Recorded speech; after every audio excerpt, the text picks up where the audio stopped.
أعوذ بالله من الشيطان الرجيم.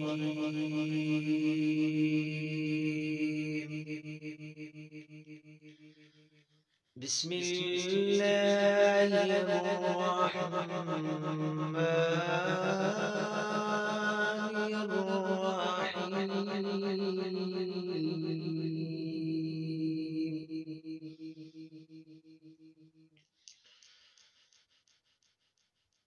والتين والزيتون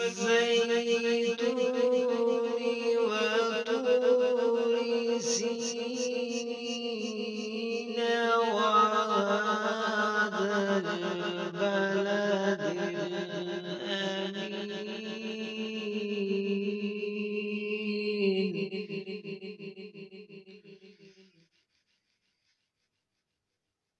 لقد خلقنا الإنسان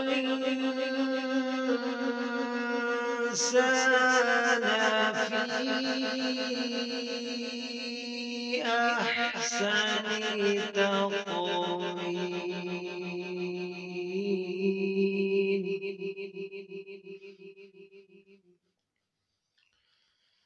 ثم رددناه أسفل سافلين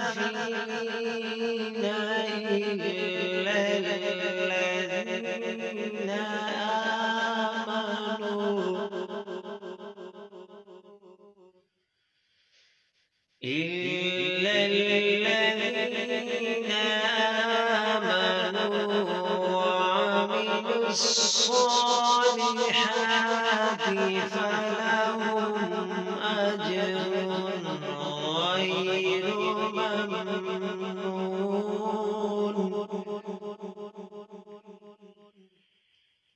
فما يكذبك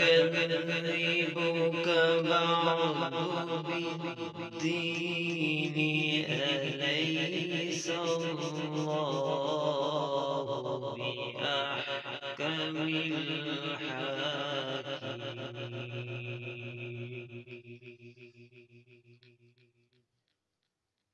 صدق الله العظيم.